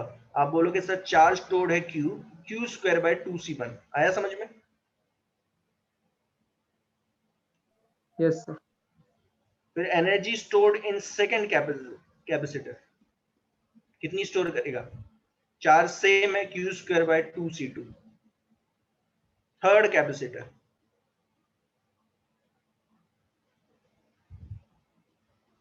कितना करेगा? चार्ज स्टोर सेम है, Q square by two C three. Capacitance बस अलग अलग है, ध्यान देना, और कुछ नहीं। तो अब ऐसे मान लीजिए एन कैपेसिटर लगे हुए हैं सीरीज में, तो आप सबकी निकाल सकते हो, ये मैं बताने की कोशिश कर रहा था। सीरीज में कोशिश करना हमेशा क्या लगाओ? Q square by two C, easy पड़ता है क्योंकि चार्ज सेम है सब में, ठीक है ना। तो अब मैं आपसे बोल रहा हूं total energy stored in the circuit, circuit यहाँ पे किसका बना हुआ है? सारे कैपेसिटर ही तो लगे हैं, है ना। तो total energy stored in the capacitor क्या होगा? Total energy stored in the circuit. तो बोलोगे सर हर एक कैपेसिटर की एनर्जी निकालो, ऐड कर दो, ऐड ही तो करनी है, तो कितनी होगी देखो, Q square by two C one, ये पहले की थी, पहले कैपेसिटर की। दूसरे की Q square by two C two, तीसरे की Q square by two C three. इस तरीके से ऐड करते जाओ, Q square by two C N. आ रहा है समझ में? टोटल एनर्जी स्टोर्ड है। अच्छा, अगर आप ढंग से देखोगे तो आपको पता चलता है Q square by two common आ गया, अंदर बचा one by C one, one by C two, one by C three, up to one by C N. अगर आपको ढंग से याद होगा तो मैंने आपको बताया था कि जब कैपेसिटर सीरीज में लगे होते हैं तो इक्विवेलेंट कैपेसिटेंस आप कैसे निकालते थे? कैसे? अगर याद होगा तो आप निकालते थे इस तरीके से, one by C equivalent is equal to one by C one, one by C two, one by C three. याद है ये सब? Yes sir. सीरीज में तो ऐसे ही निकालते थे ना, है ना। तो अगर आप ढंग से देखोगे तो ये बिल्कुल वैसे ही लगा हुआ है, 1/C1 1/C2 प्लस 1/C3। इसको आप क्या लिख सकते हो, 1/CS। तो ये आ गया Q²/2CS। कुछ आया समझ में? Yes sir. तो आप ध्यान देना, इसका मतलब क्या है? इसका मतलब ये है कि आपने अगर इन तीनों कैपेसिटर को हटा के इसका इक्विवेलेंट कैपेसिटर लगाया, इक्विवेलेंट क्या होगा? इन तीनों कैपेसिटर को हटा के आप एक ही लगाओ,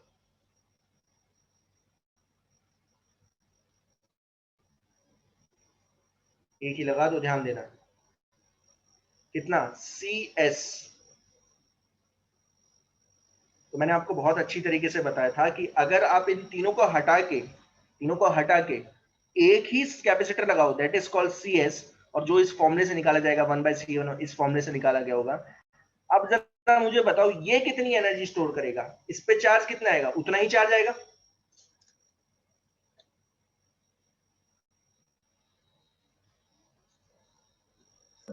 यस सर। कितना चार्ज आएगा? जितना चार्ज इस सर्किट में फ्लो कर रहा था, कितना फ्लो कर रहा था इसमें? +Q तो फ्लो कर रहा था। आ रहा है समझ में? इसमें भी हाँ उतना सर। ही चार्ज फ्लो करेगा। ये मैंने बहुत अच्छी तरीके से बताया था आपको। तो ये भी उतना ही चार्ज स्टोर करने वाला है, +Q - उतना ही चार्ज स्टोर करेगा। तो ये एनर्जी स्टोर होगी, इसमें जो एनर्जी स्टोर होगी,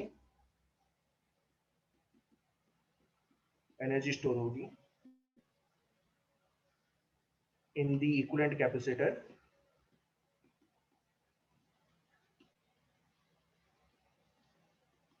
वो कितनी होगी? चार्ज कितना स्टोर कर रहा है? Q² उतना ही कर रहा है। ध्यान देना, जितना ये सब कर रहे थे, ये सब जो है QQ ही कर रहे हैं, ये भी उतना ही कर रहा है, देखो। लेकिन इसका कैपेसिटेंस कितना है? CS। तो Q²/2CS। आया समझ में कि नहीं? तो ये देखो, ये सब मिला के कितना कर रहे थे? Q²/2CS। तो ये अकेला ही Q²/2CS कर रहा है। आया समझ में? इसका मतलब क्या है? इसका मतलब ये है कि इक्विवेलेंट कैपेसिटर होता क्या है? तो इक्विवेलेंट कैपेसिटर वो कैपेसिटर है जो अकेला ही उतनी एनर्जी स्टोर करता है जितनी ये सब मिला के करेंगे। कुछ आया समझ में? Yes sir. आया समझ में? कोई अगर आपसे पूछ ले कि इक्विवेलेंट कैपेसिटर क्या है, तो आप क्या बोलोगे? Equivalent capacitor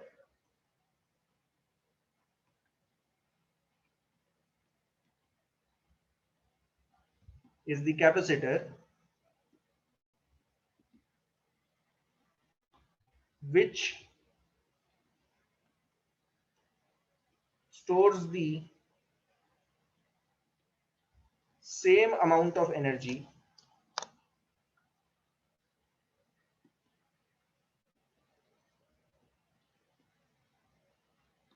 as stored by all the capacitor।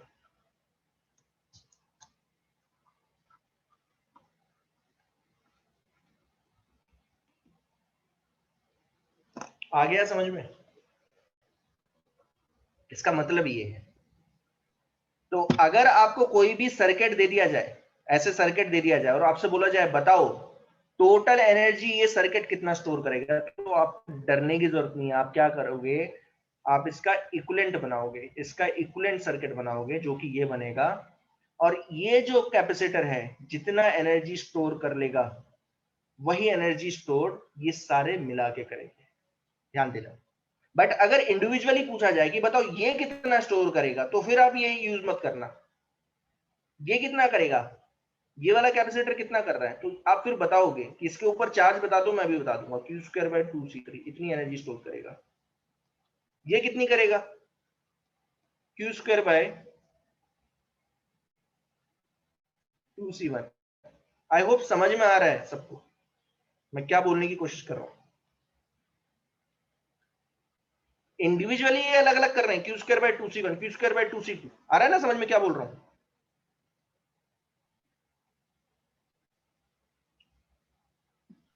Yes sir. Yes, yes sir. Individually अलग अलग कर रहे हैं, ध्यान देना।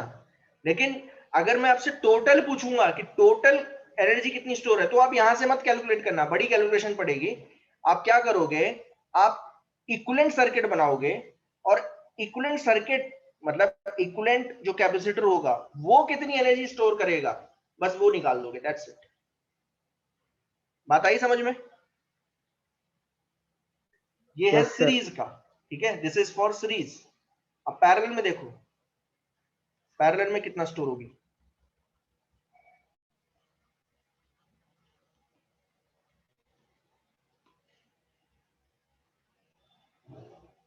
पैरेलल में वैसे बताने की जरूरत नहीं है लेकिन बता देता हूं, आंसर तो वही है और कुछ नहीं है।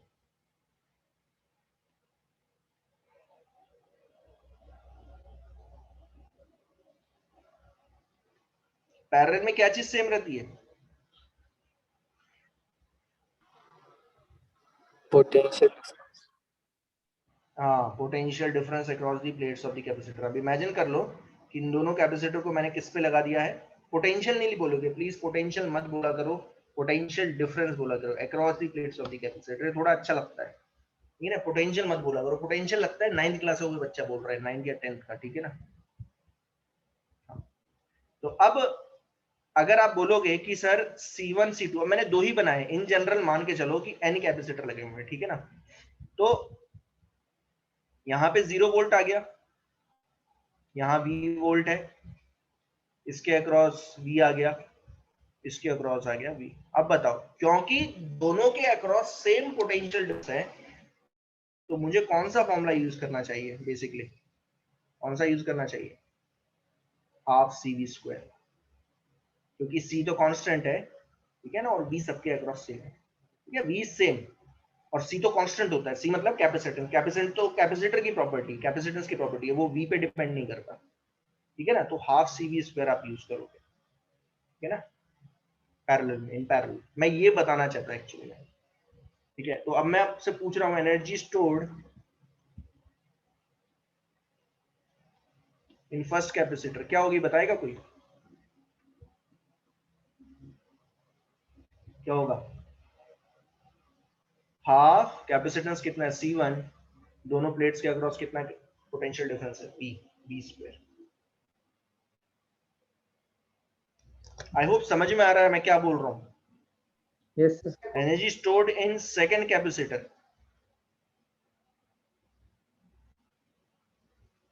क्या होगा, कैपेसिटेंस डिफरेंट है C2 but potential difference same है, इसलिए लगा रहा हूं। अदरवाइज क्या होगा, अगर मैं Q²/2C लगाता तो Q निकालना पड़ता, आंसर तो सेम ही आता, ध्यान देना, लेकिन Q निकाल के डालना पड़ता फिर, ठीक है ना, लेकिन वो प्रोसेस ही लेंथी हो जाता, फिर करने की जरूरत नहीं है। अब मान लो कोई nth कैपेसिटर है, ऐसे nth कैपेसिटर लगा हुआ है,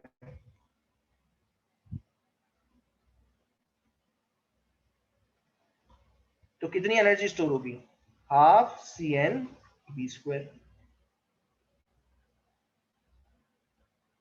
टोटल एनर्जी स्टोर्ड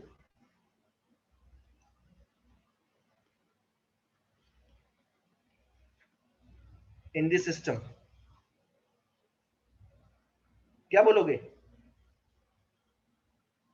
क्या करूं सबको, ऐड सर।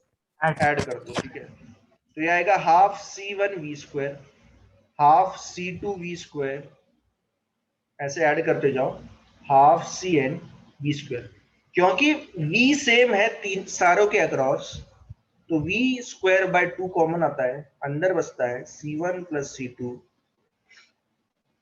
C3 Cn। अच्छा, ये C1 + C2 + C3 up to Cn, मैंने बताया था पैरेलल में क्या होता है, इन सबको ऐड करने के बाद क्या मिलता है मुझे, इक्विवेलेंस। इक्विवेलेंट मिलता है, और इक्विवेलेंट को मैं बोल देता हूँ Cp। आंसर कितना है यहाँ, CpV²/2। आई होप समझ में आया ये सबको। Yes sir. इससे क्या पता चला, इससे यही चीज पता चली कि अभी भी वही चीज चल रही है, अभी भी। इसका मतलब क्या है, इसका मतलब ये है कि अगर मैं ये पॉइंट मानू A और ये पॉइंट मानू B, और A और B पॉइंट के बीच में मैं इन दोनों कैपेसिटर को हटा के, इन दोनों को हटा के एक ही कैपेसिटर लगा दूं, तो वो होगा इक्विवेलेंट कैपेसिटर, ऐसे। जो कैसे निकालोगे, Cp यानी कि C1 प्लस C2 ऐसे निकालोगे। अच्छा, ये कितनी एनर्जी स्टोर करेगा, एनर्जी स्टोर, तो अगर आप ढंग से देखोगे तो जब ये पूरी तरीके से चार्ज हो जाएगा तो इसके अक्रॉस कितने का पोटेंशियल डिफरेंस आ जाएगा, V आ जाएगा। तो energy stored in the equivalent capacitor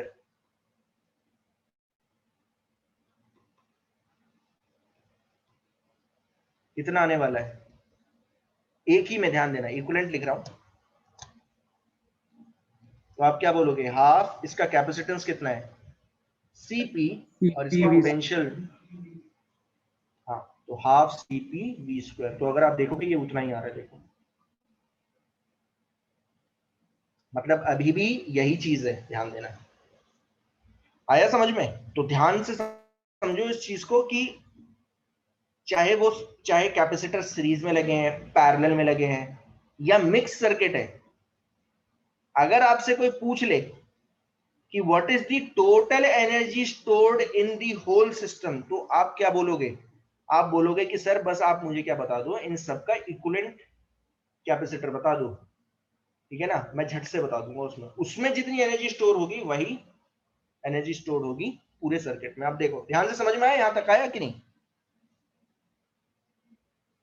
yes, जरा मुझे बताओ यहां तक समझ में आ गया?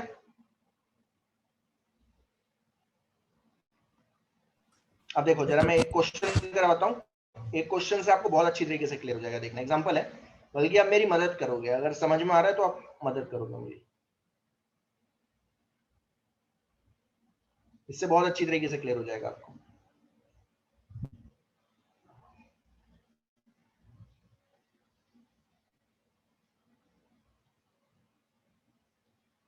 फोर माइक्रोकूलम 8 माइक्रोकूलम 12 वोल्ट की बैटरी है।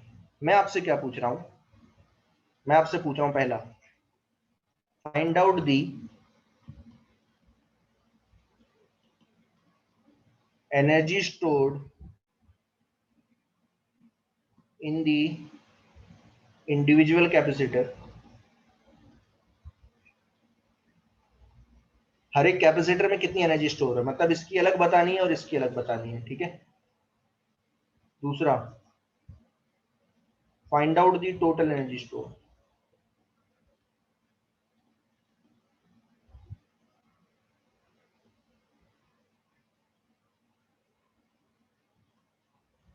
माइक्रो कूलम लिख दिया मैंने, सॉरी फैरेड होगा।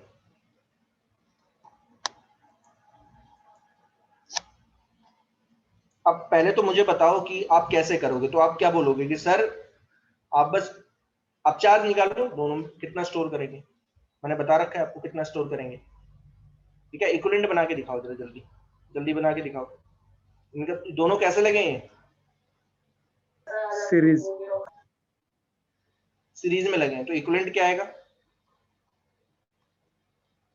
4 इंटू 8, 4 प्लस 8 कितना आ रहा है ये, अच्छा 8/3 आ रहा है, 8/3 माइक्रोफेरेड, 12 वोल्ट का जो है बैटरी लगी है, कितना चार्ज फ्लो करेगा इसमें,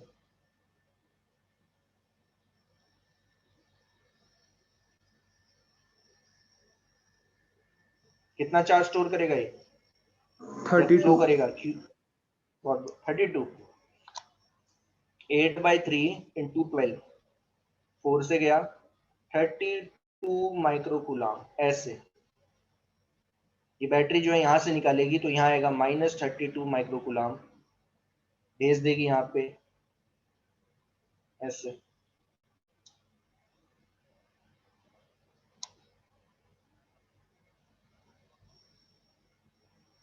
ऐसे हुआ होगा, ठीक है ना, यहां से ऐसे। अब बताओ अगर चार्ज पता चल जाए तो आप एनर्जी कितनी कैसे निकालोगे, तो फर्स्ट कैपेसिटर पे ध्यान देना, फर्स्ट कैपेसिटर पे जो एनर्जी स्टोर होगी U1, वो होगी Q²/2C। आप ऐसे भी निकाल सकते हो, ध्यान देना, आप CV² से भी निकाल सकते हो, कोई प्रॉब्लम नहीं है उससे, मैं Q²/2C से निकाल रहा हूं, बताओ कितना चार्ज स्टोर है, 32 इंटू 10⁻⁻⁶। ध्यान देना, क्लियर हो रहा है ये क्या बोल रहा हूं? यार ठीक है। और कैपेसिटेंस कितना है इसका? 4। तो 4 होगा तो यानी कि 2 इंटू 4 इंटू 10⁻⁻⁶। अब कर देना, लिख देना, ध्यान देना, ये लिखना पड़ेगा अब -6, ठीक है, जरूरत पड़ेगी। 32 इंटू 32 10⁻⁻⁶ इंटू 10⁻⁻⁶, नीचे आया 8 इंटू 10⁻⁻�6। ये गया इससे, ये गया 4 से। 4 इंटू 32 कितना आएगा? 128 माइक्रोकूलम। ओके, 128 माइक्रो कूलम, नहीं जूल। अब जूल आएगा, हाँ ठीक है। दूसरे ने कितना स्टोर किया? दूसरे ने कितना किया? तो दूसरा भी सेम चार्ज ही स्टोर कर रहा है, तो Q²/2C2 हो जाएगा, बस और कुछ नहीं, ठीक है। Q कितना है? Q है 32 इंटू, उतना ही चार्ज स्टोर कर रहा है, बट C है 8 इंटू 10⁻⁻⁶। ये ध्यान देना, C जो है थोड़ा सा ज्यादा है, कैपेसिटेंस ज्यादा है, तो इसमें कितना ये कितना चार्ज स्टोर, कितनी एनर्जी स्टोर करेगा?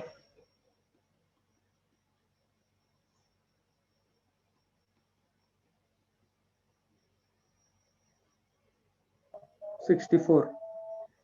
ओके, ये गया 2 से, यानी कि 64। अब एक चीज पता चलती है, ध्यान देना, इससे एक चीज पता चली।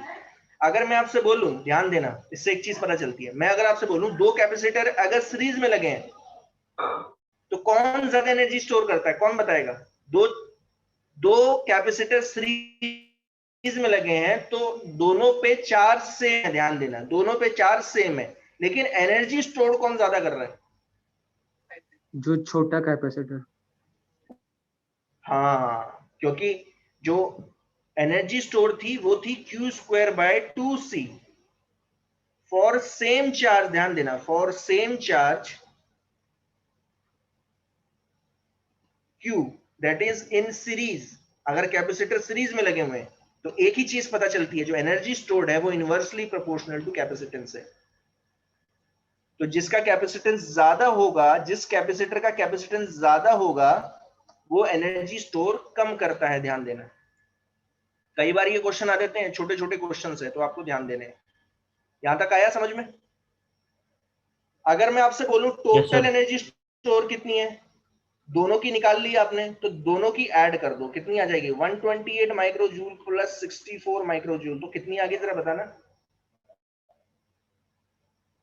192 माइक्रो जूल। आई होप समझ में आया यहां तक। यही आंसर यस है। सर। दोनों देखो, एनर्जी स्टोर्ड इन इंडिविजुअल कैपेसिटर भी बता दिया, total energy stored in the system भी बता दिया, ये टोटल एनर्जी स्टोर है। अब देखो एक चीज और, देखो एक चीज और मुझे बतानी है, फिर मैं ब्रेक दे दूंगा। ब्रेक मैं आपसे पूछ रहा हूं कि मुझे बस ये बता दो, इससे और क्लैरिटी हो जाएगी, फिर मैं क्वेश्चन से करवाऊंगा आपको।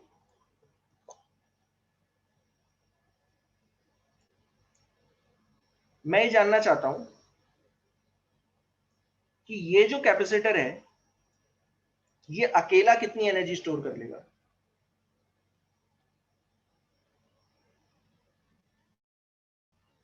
इस पे चार्ज कितना आएगा? इस पे आएगा 32। आ रहा है समझ में? 192। यस। हाँ, तो ये अकेला जो इक्विवेलेंट कैपेसिटर था वो कितनी एनर्जी स्टोर करेगा? तो ये आप निकाल सकते हो, कितनी चार्ज स्टोर किया उसने? 32 two 10⁻⁻⁶ whole square by 2 C equivalent. तो ये जहां तक मेरा ख्याल है ये उतनी ही आनी चाहिए। देखो कितनी आ रही है, देखो 2 into 8/3,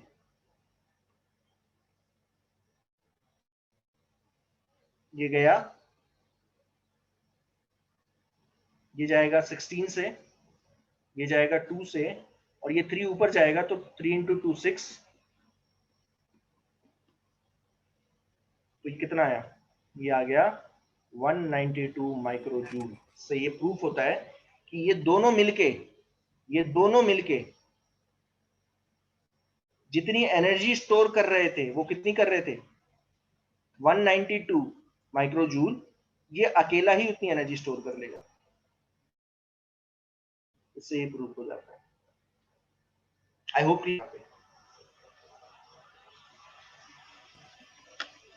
yes sir. Yes sir. ठीक है, आप 6 बजे स्टार्ट करेंगे। ओके, 2-3 क्वेश्चन में लगातार करवाऊंगा, फिर मैं नेक्स्ट टाइप पे चलूंगा। सर चलो, यस सर जो सारे कंपनीज रहते हैं वो ये ट्राई करते रहेंगे ना कि वो सबसे छोटा कैपेसिटर बनाए। हाँ हाँ बिल्कुल यही करते हैं। Okay sir. हर चीज तो छोटे पे जा रही है ना। अगर आप देखोगे पहले जो सर्किट्स हुआ करते थे वो बहुत बड़े बड़े हुआ करते थे।